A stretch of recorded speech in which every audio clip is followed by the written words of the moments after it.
Hello everyone, Reed here. I'm back. I know we've already released the final episode of the series, but I'm coming to you with a little more mobbed up. This past week, the Mob Museum's Jeff Schumacher and I hosted a live virtual event. We brought up a couple panels with some of the voices you've heard throughout this series, and aired a follow-up interview I conducted with Senator Harry Reid. Now we know everyone wasn't able to tune in live, so we've decided to release the audio of the event as a bonus episode. So, if the rest of this sounds a little different from our other episodes, well, keep in mind that it's pulled from a Facebook live stream, not to mention that we were all wearing masks and social distancing throughout the event. If you'd prefer to watch the event, you can head over to reviewjournal.com or go to the Las Vegas Review Journal Facebook page. Otherwise, stay tuned.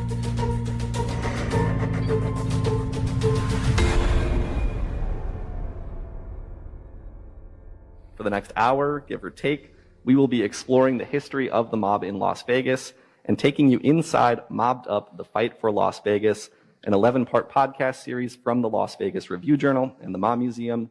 I am the host of that podcast, Reed Redmond, and I'm joined by Mob Museum Vice President of Exhibits and Programs, Jeff Schumacher. We are coming to you live from inside the Mob Museum. And Jeff, before we bring out our first guests of the evening, can you tell us a little bit about the room that we're sitting in? Absolutely.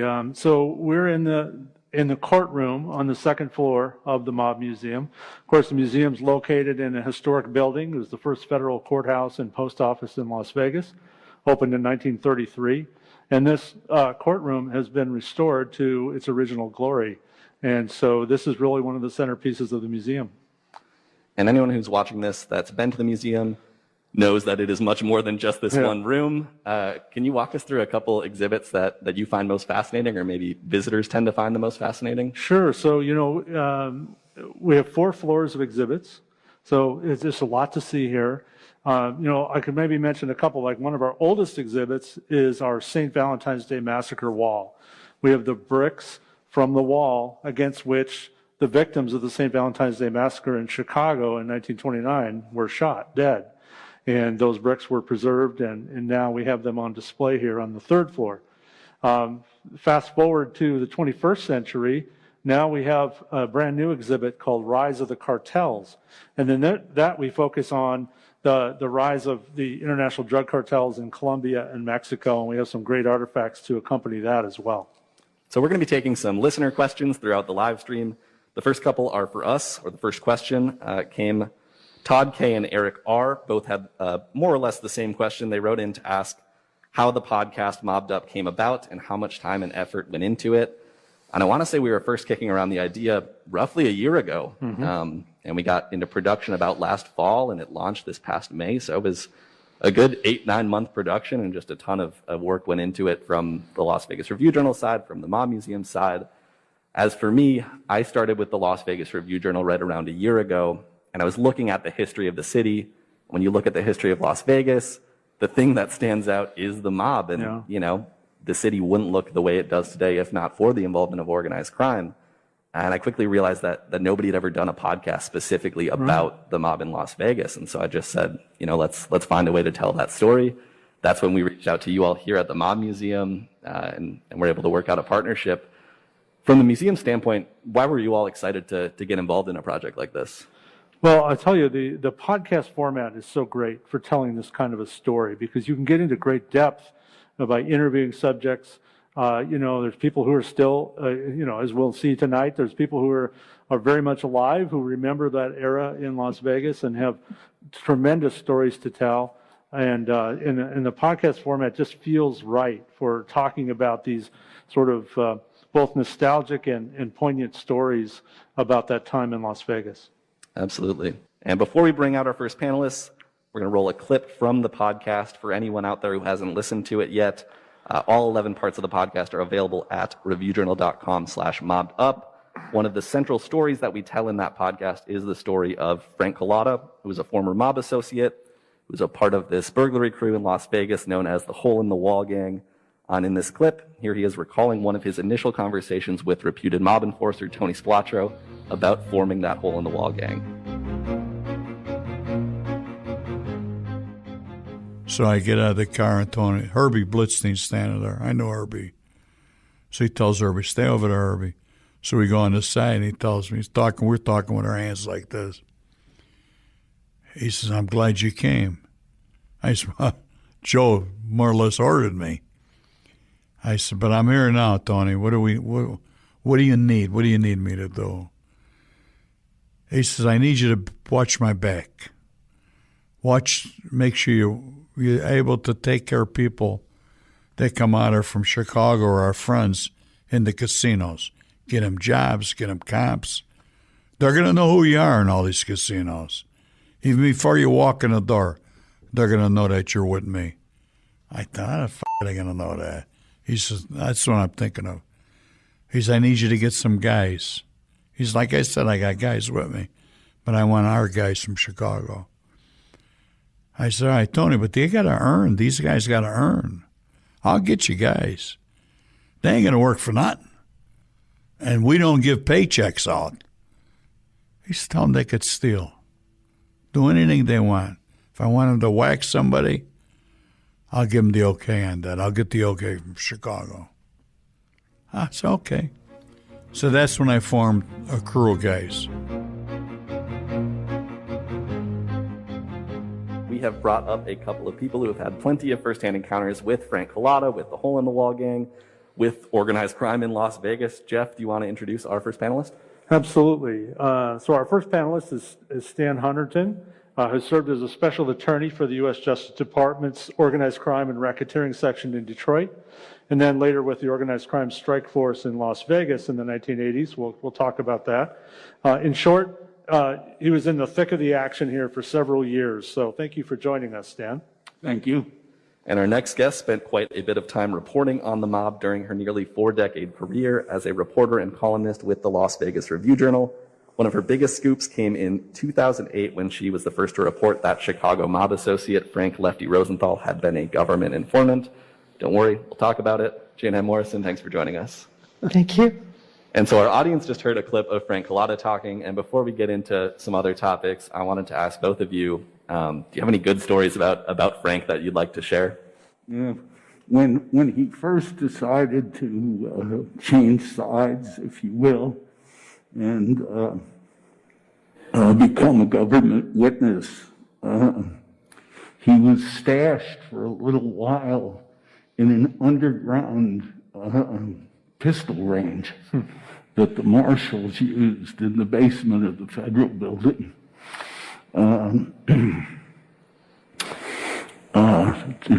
Keeping there between other things that we were having him do. And I'd never met him. But I was taken down to meet him, and Marshall opened the door, and of course there's nobody in there, and they'd set up a cot for Frank in the back, and it was very dark, as if you turned off the lights and here. And it being a shooting range, it occurred to me to say, bang! And Frank stood up from his cot and said, that's not funny. That was our first exchange. Oh, I can picture that. My Frank Collada story is after he was out and was becoming a public figure. You know, he was no longer in hiding. He was no longer being sought by anything. He was no longer undercover. And there was a panel somewhat like this, and I was on it. He was on it. A number of other people were on it. I think it was the first panel he had done, but it was it was held at the Lorenzi Park, and I remember going there thinking, this is the first time. I wonder if he has enemies. And so I ended up looking out at the audience to see if anybody was going to shoot us. And I saw all these men in Hawaiian shirts. Well, you know, a man in a Hawaiian shirt is an undercover agent packing. So I felt pretty safe there. It would have been a better story if there had been gunfire, but there was none. It was just a civilized conversation. Yeah. So Jane Ann, I wanted to ask, you were just starting out as a crime reporter during this time when it was just coming to light how involved in various casinos the mob was in Las Vegas. When you were starting out as a crime reporter, did you expect the mob to be such a big part of your career? Well, I came here in 1976, and I was in my late, when things started popping in 78, 79, big investigations were suddenly becoming open. The straw man case in Kansas City, the Argent case. I was just a kid, basically, in my late 20s. And so I thought it was always going to be like this. I mean, it was the most exciting time of my life. And I was meeting people like Frank Rosenthal and like Anthony Spilatro. And I thought there would always be some people like that around in Las Vegas. I thought Las Vegas would stay that way, and it didn't, which is the good news, but it changed. Sure. I'll ask you a question, Stan. Can you give us a sense of what your job was on the strike force? What did that entail? What was the mission of that group, and what was your job within it? Well, I wasn't there at the beginning, notwithstanding what Reed said about his amazement that there are still people like Jane and I around. But the beginning was 1961, when John Kennedy was elected president and appointed his brother Robert Attorney General, and they began setting up what was then the strike force system. Now, the problem with the name is that it tends to conjure up people jumping out of airplanes with machine guns. Right. It was actually 150 prosecutors spread out over 18 cities in the United States. And the difference between those lawyers and all the other lawyers in the Department of Justice was that we were to focus completely on organized crime cases, no bank robberies, kidnappings, things like that, unless they had some connection with organized crime. And I started out in the Detroit office, and the second case I worked on was the assassination of Jimmy Hoffa. So I was a lot like Jane Ann. I thought, yeah, this is a pretty good job if this is what we're going to do. You probably thought you were going to solve that case, too, at the time. Yeah. And then 45 years later, right, we had a program courtesy of the Mob Museum here about that. And there were still new theories coming out that night, 45 years after it happened. That's right.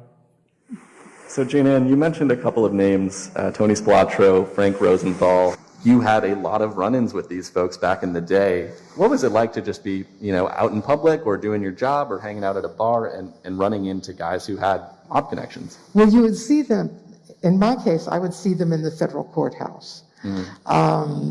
I spent a fair amount of time with Tony Spilatro when he was doing hearings, and they were arguing, his attorney, Oscar Goodman, was arguing, to get things dismissed so it couldn't be presented as evidence in the trials. With Frank Rosenthal, he was very polite to me. Oh, very polite. I was no threat to him. Tony Spilatro? Spilatro. I mean, I was no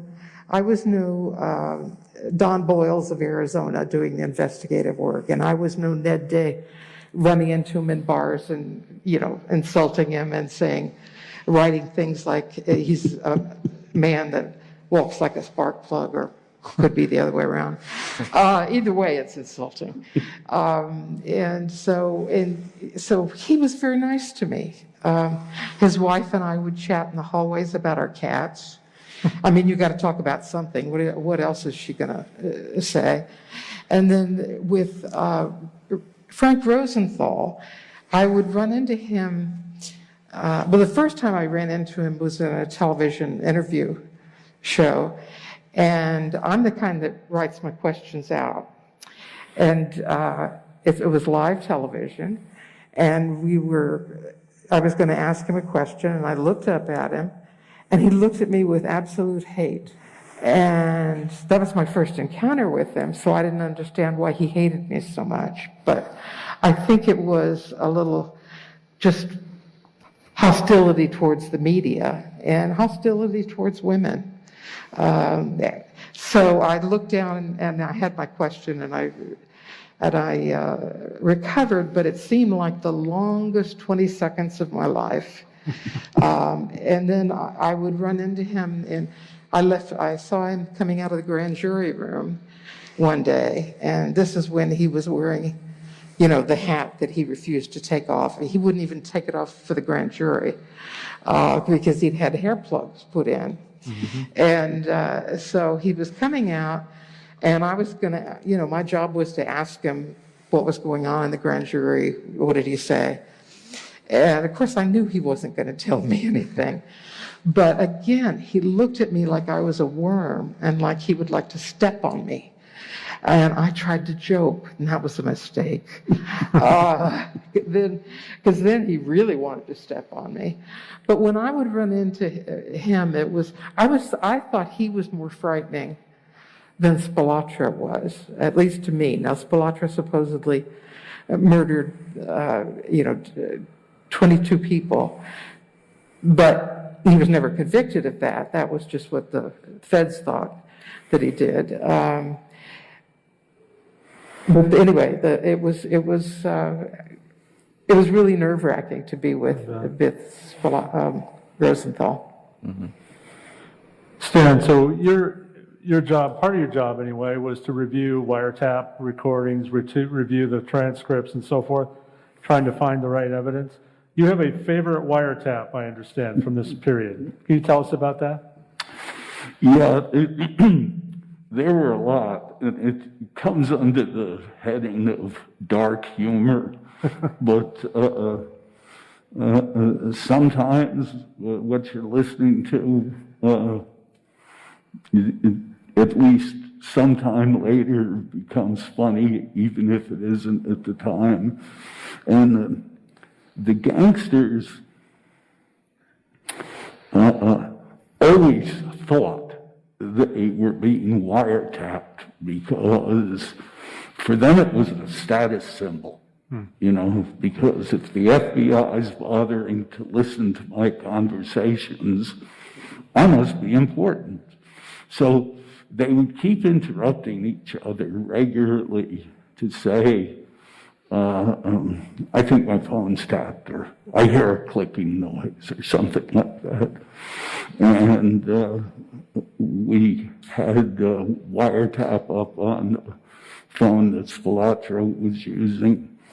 And the guy he was talking to did this usual, I hear clicking, I think my phone's tapped. And Spilotro said, it's the G standing for government. It's the G. They never sleep. And of course, everybody involved on our side thought that was just great. We didn't get that many compliments. That was one. Very good. So before we let you go, we have a couple questions from our podcast listeners. Jeffrey C. wrote in with a question for Jane Ann. He was wondering if you could speak more about your reporting on Lefty Rosenthal being a government informant, and specifically pointed out that your sources were anonymous for that, anonymous government sources. Can you tell us about that story, how it came to be, and how it came to be reported so long after Frank Rosenthal was in Las Vegas? Well, it's interesting. For preparing for tonight, I saw a story that I did in 95. And even in 95, it was speculated that he wasn't indicted, he wasn't charged. I mean, he might have been doing some grand jury stuff, but he was probably saying no comment. And even in this story from 95, when I wrote about what's real and what's not real in the movie Casino, Even then, I have whole sections about how people thought he was an informant, but they couldn't prove, they couldn't prove it. Well, as soon as he died, suddenly then I could get people who were knowledgeable to say, yes, he worked the government. I could never get them to say what he gave them, if he gave them anything. I mean, he may have just been playing both sides. But it was an interesting, and I wasn't the only one that thought he was doing this. I mean, this was sort of in, bar talk among journalists and people like that. But once he was dead, I was able to get people to say it. And that was a big story. Yeah. And you mentioned, you referenced a story that you wrote in 95, and our second question is actually related to that. Bill S. Had a question about the movie Casino, and he asked, having been around during the era in which the movie takes place, how accurate do you think the movie was, particularly in its portrayal of Frank Rosenthal, who of course was played by Robert De Niro? Right. Well, I just happened to have found this today. I brought a prop. So this was a story I did in 95, talking about what was real and what was fiction. And it was a fun story to do because you got people to talk about it. Harry Reid said it was the worst time of his life. This era. But Nick Pileggi, who wrote the book and the screenplay, he said it was about 50% fact and 50% fiction. I think it was more like 70% fact and 30% fiction. Because part of the fiction is you don't want to get sued by anybody still alive. But I mean, the story came from two sources. It came from Frank Rosenthal himself, and it came from Frank Collada. So the Spilatro people Tony Spilatro ended up being the villain of the piece. Robert De Niro is playing the elegant version of Rosenthal, and there's one scene in the movie where he gets up from behind his desk and he goes to the closet and he gets his trousers and puts them on. He was known, that was true. I mean, some of the stuff that you didn't think might be true was true. And then other things like an episode between Nancy Spilatro and Jerry Rosenthal, they softened that. So there were things that were moved around for theatrical purposes. And Stan, I assume you've seen the movie Casino as well? I thought it was a great movie, but we've got a couple of great movies that have been done about the Hoffa assassination, including one just a year or so ago. And some great Las Vegas movies and great mob movies, but I don't think you want to try to stack them up and compare them with the truth. I mean, the point of making a movie is to sell tickets to the movies. I did think that I remember hearing back about the time Casino came out. I remember thinking De Niro seems like a much nicer person than Frank Rosenthal, to put it in plain English. And then I was told that Rosenthal got $250,000 to be a consultant on the movie. And suddenly it became very clear to me why the De Niro character was so sympathetic. Yeah. I was always impressed and told people that's the movie that really captured the look of Las Vegas at that time. And it was spot on. They found places that really really captured the look, the clothes, everything. There's even a couple scenes where they make Kansas City look like Las Vegas. They shot some of the Kansas City scenes here. Well, thank you so much to both of you for joining us. For anyone watching who hasn't listened to Mobbed Up, you can hear a whole lot more from Stan and Jane Ann on the podcast. Again, you can check out the podcast at reviewjournal.com/mobbedup. Our next guest is someone else who shared his story on that podcast. He is most well known as a longtime U.S. Senator from Nevada. But before he went to Congress, he spent 4 years as chairman of the Nevada Gaming Commission, and it was a highly eventful 4 years during which he fended off allegations of corruption, participated in an FBI sting operation, and famously squared off with the guy we've been talking about, Chicago mob associate Lefty Rosenthal, at licensing hearings. He wasn't able to join us live, but we're going to play an interview I conducted with former Senate Majority Leader Harry Reid.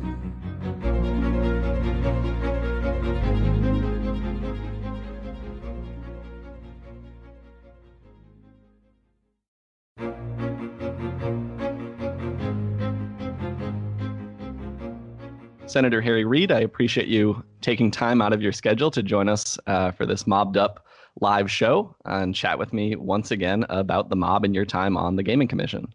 Okay, thank you. So I know a lot of our listeners were fascinated by the stories you shared on the podcast about your time with the Nevada Gaming Commission.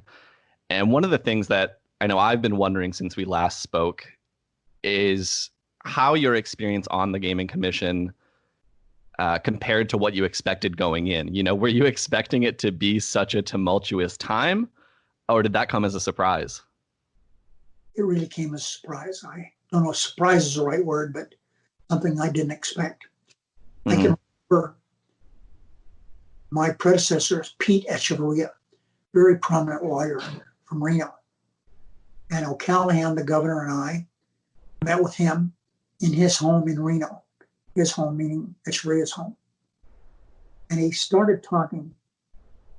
I thought it was drivel. I thought, why is he talking this way? Thinks he look right out that window. He said, there are people out there all the time watching me. They follow me around in my car. And I just thought that was so much BS. But it wasn't. Yeah. And so I'm going to jump around here a little bit.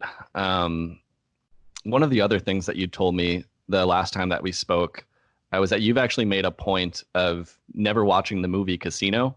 And obviously you're aware that there is a character in the movie that was loosely based on you. But why have you never wanted to watch the movie, or why do you never want to watch the movie? Heard the movie made one of the worst people ever existed on earth. They made him look good. He is somebody that was bad for Nevada, bad for gaming. He was a convicted felony of bribing basketball players.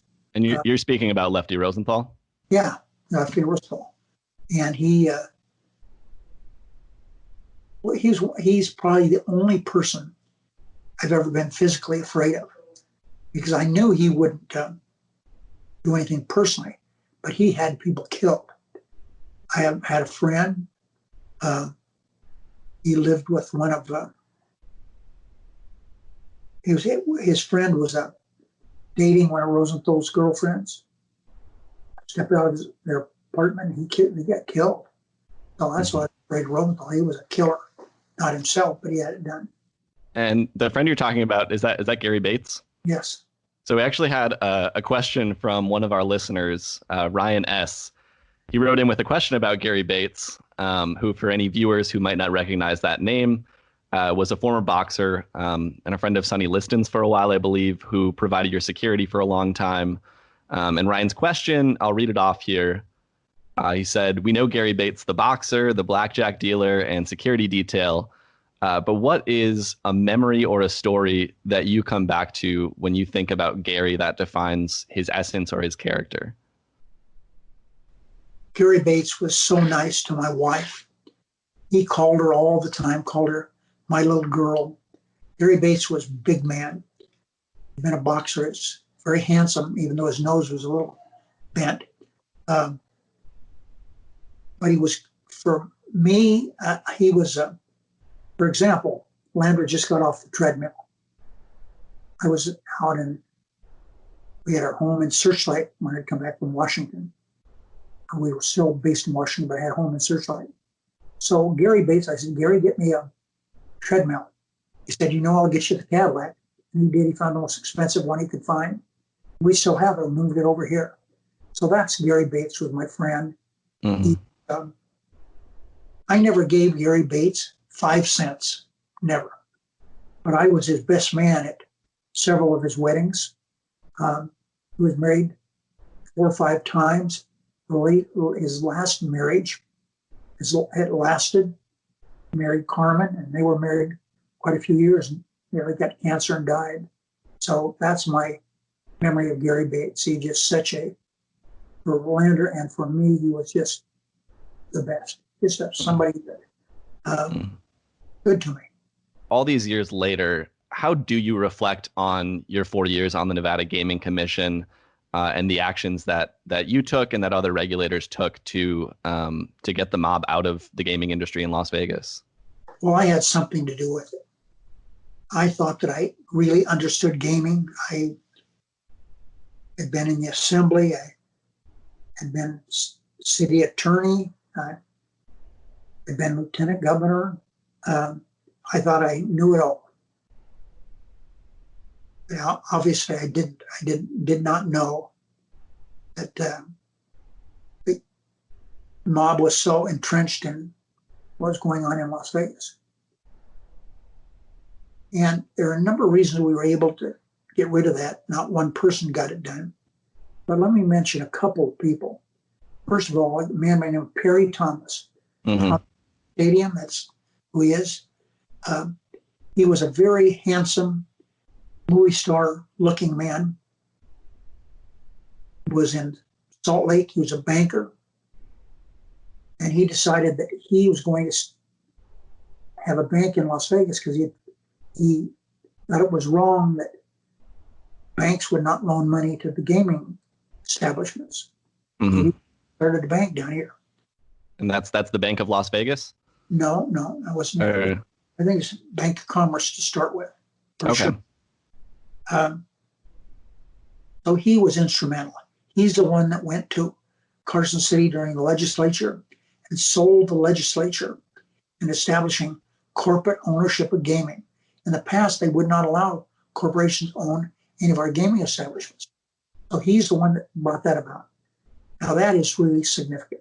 Mm-hmm. The other person that should be mentioned is Grant Sawyer, who was a governor. And he was always in tune with what Perry Thomas was trying to do.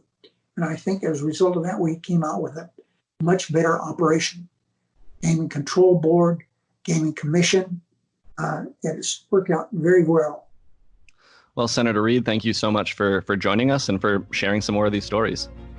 Appreciate your interest.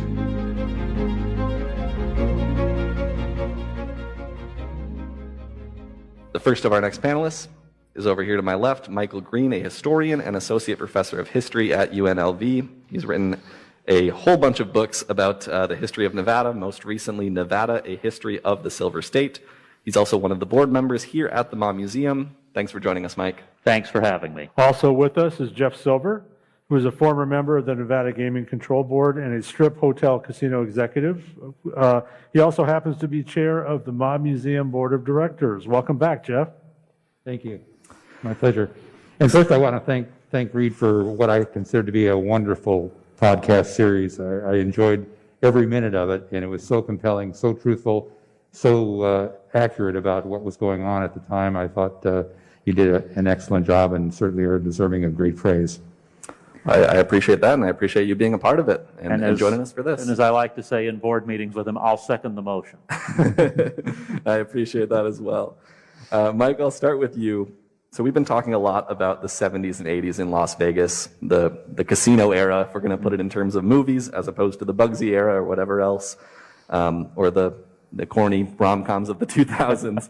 But of course, the mob was here long before the 70s and 80s. Can you give us sort of a quick overview of the early history of organized crime in Nevada and in Las Vegas? You can find a lot of different forms of it. And there was some going on in Reno as well in the old days. But gambling becomes legal in Nevada in 1931. Even before that, there are a couple of operators around here. One was named Jim Ferguson. And I'll send you to the Mob Museum website. One of our board members, Bob Stolol, did a wonderful series on Ferguson's involvement here. But when we get into things in the 30s, the Cornero brothers come here from California.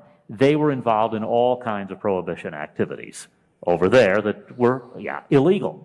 And you get guys who are coming in and they're in small operations, small casinos. There isn't that much happening until you get into the World War II era, and then you begin to see people tied to Meyer Lansky, where we now know they're tied, but even then there were plenty of suspicions. And they end up getting involved in the El Cortez. They also get involved in race wires. It was very important to be involved in that, because then you had all the odds makers around the country, you had all the races and the betting going on, and that's actually what brought Bugsy Siegel here, to be involved in the race wire. And then he goes into the casino business. So by the time Siegel opens the Flamingo in December of 46, there are already a few others around here, different cities and so on. And then as the Strip develops in the 40s, 50s, and 60s, what you get are people from different parts of the country. You get a sort of New York group, but you have Gus Greenbaum out of Phoenix. Ben Goffstein was involved up in Albany, New York. You get the Mayfield Road Gang out of Cleveland. There are people coming in from Kentucky, Chicago. And so this becomes sort of a central location for organized crime interests, because here they could legally operate a casino. There's an old line that Benny Binion had that really applies. He was asked, why'd you leave Dallas for Las Vegas? And he said, my sheriff got beat.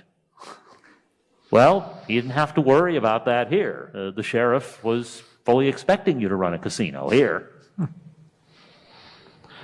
Jeff, we saw it was back to the 1970s and 80s. We saw in the 70s the emergence of state gaming regulators as a force to be reckoned with. And you were among those to be reckoned with. Can you explain kind of how and why this occurred at that time? The original concern was that the feds were going to find a way to make gambling illegal. Nevada was the only state that hadn't legalized gambling. And essentially, this was the development over the years from John F. Kennedy and Bobby Kennedy's attack on organized crime. The fact that in this particular room, we had hearings that Senator Kefauver was holding about the race wire. And so it was a development that if we would not clean up our own house, then the feds were going to find a way to tax us out of existence or find other reasons why gambling was going to be made illegal in the state. And of course, it was the state's major economy, still is today. And that was something that I think that the regulators took to heart. The first Gaming Control Board, after the Gaming Control Act was passed in 1959, the appointment by the governor was, Grant Sawyer, was to put former FBI agents on as members of the board. So they were trying to demonstrate to the federal government that we had the ability to clean up our own act. And that was a continuing theme throughout. It had a lot of people that were moving against it because organized crime had been so ingrained in our society. And that's the reason why we had the federal strike force and Stan Hunterton here, and those people, because the feds thought that if you stayed here long enough as an FBI agent or as a U.S. attorney, somehow you would be tainted by the culture of Las Vegas being a criminal culture. And therefore, we had to bring in people from out of town in order to make sure that justice was being meted out correctly.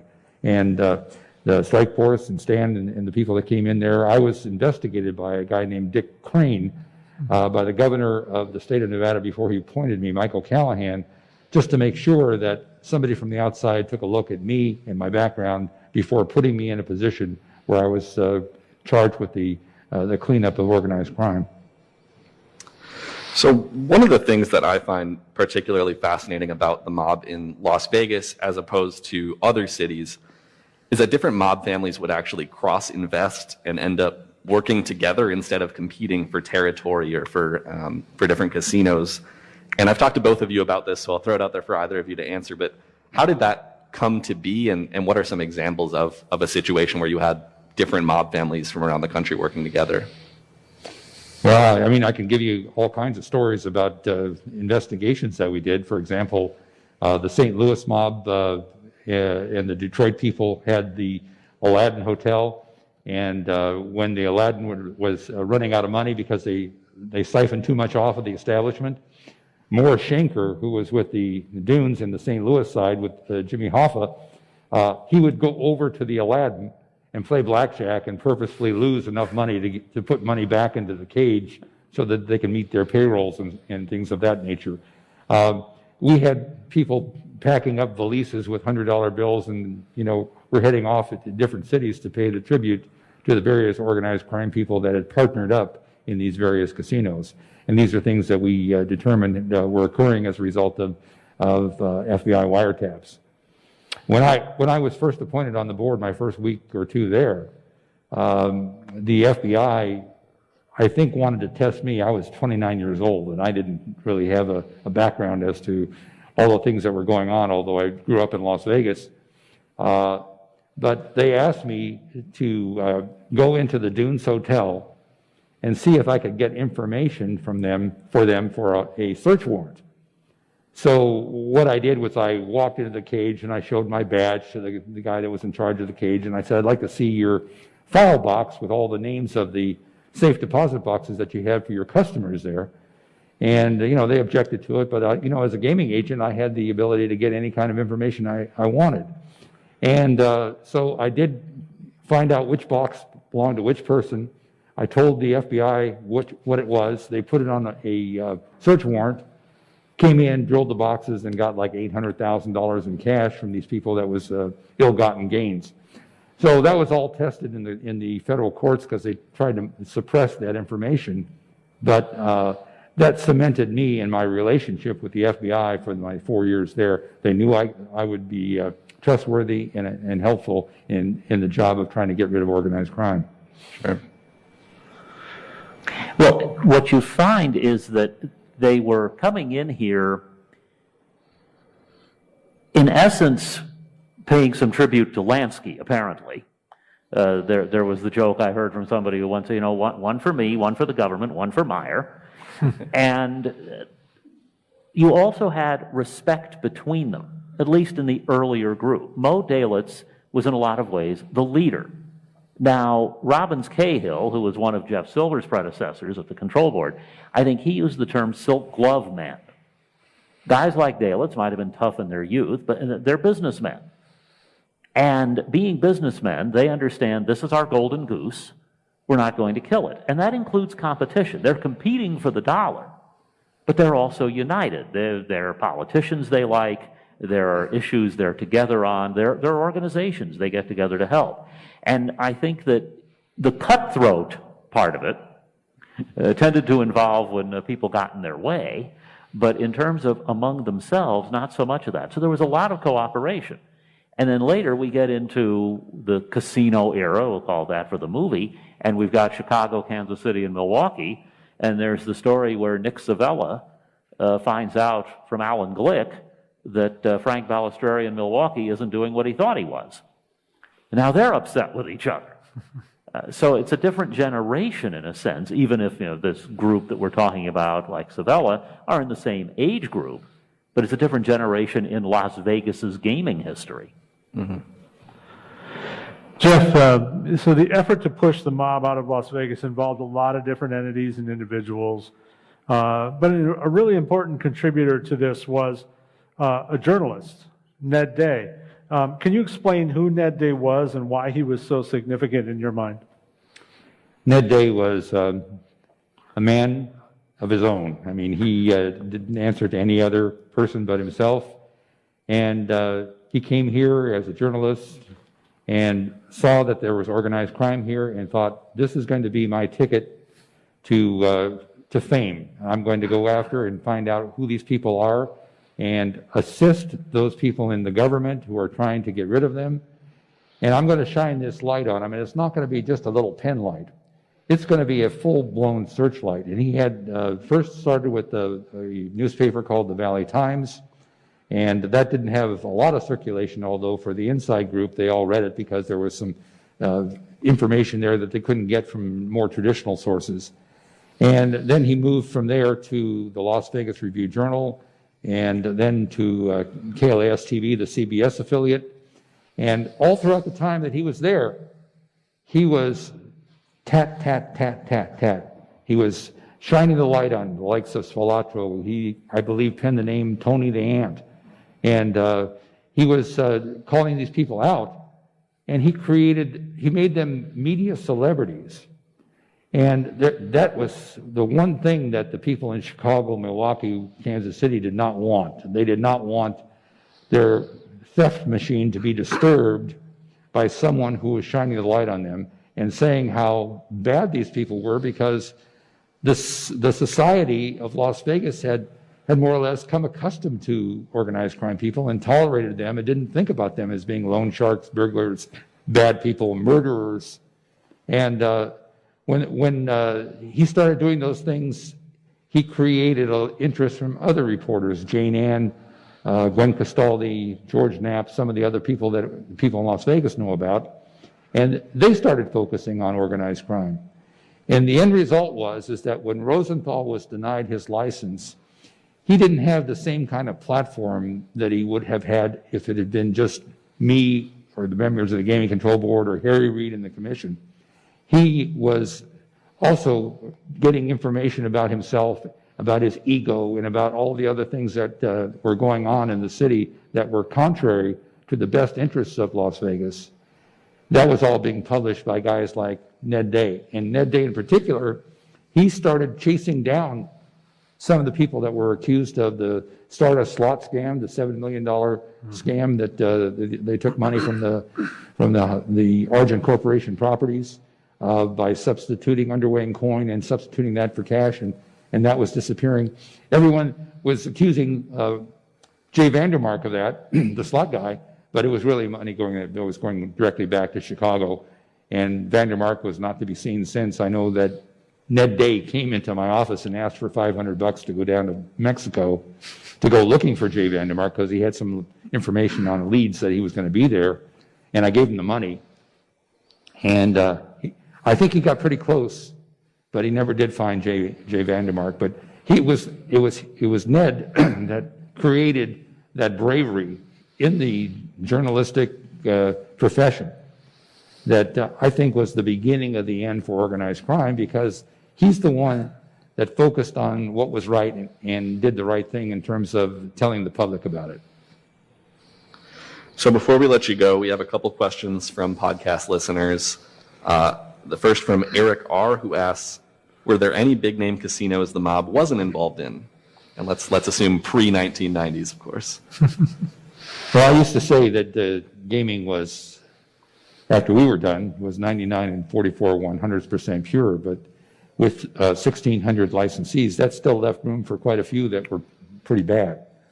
But I would have to say that, you know, after Howard Hughes came in, that changed the landscape quite a bit, because now we were looking at corporate America. We were looking at people who came in and had backgrounds in FBI that were helping Howard Hughes with his properties. You didn't have the same kind of people that were running these casinos, because now you had accountants that came in and changed the whole culture of the gaming industry itself. And I think with that, I would have to say that there were quite a few that did not have organized crime connections, but we all know who the real bad ones were. I mean, they were the ones that ultimately turned out to be parts of indictments, the Tropicana, the Aladdin, the Dunes, the Argent properties. And those all were part and parcel of the ones that were discovered in the Kansas City tapes. Mm-hmm. Jeff, I assume you would add Kirk Kerkorian probably to that list as well. Oh, Kirk Kerkorian, I think, was one of the square shooters. I'm sorry I didn't mention him. He was really a legend in terms of showing how it could be done the right way. And our second question, we actually got a few questions that'll sort of merge into one. They were all about the mob landscape in the U.S. today. From Ashley B., Barbara M., and Matt E. I'll ask specifically about Las Vegas. Is the mob out of Las Vegas? And if the traditional mafia is out, what does organized crime look like in Vegas today? Well, in terms of running the casinos, I think it's safe to say they're out. And this has to do with corporations and what Jeff Silver was saying. There's also a whole different set of regulations that they have to deal with.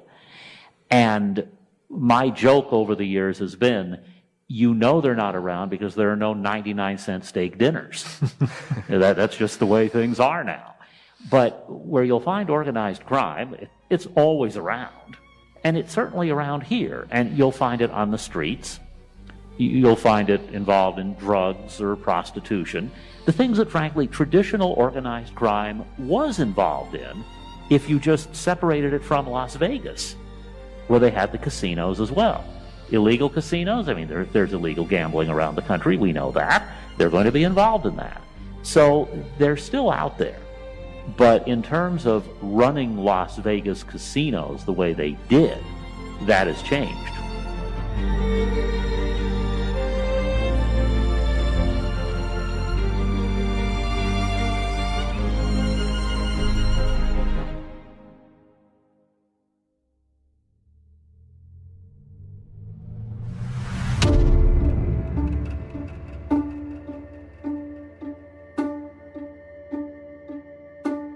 That brings us to the end of Mobbed Up Live. As I mentioned at the top, you can watch a video of the entire event at reviewjournal.com or on the Las Vegas Review Journal Facebook page. As always, you can check out more Review Journal podcasts at reviewjournal.com/podcasts. And you can learn about what's coming up at the Mob Museum by visiting themobmuseum.org. Thanks for joining us for this bonus episode, and thanks again for joining us throughout the series. Take care.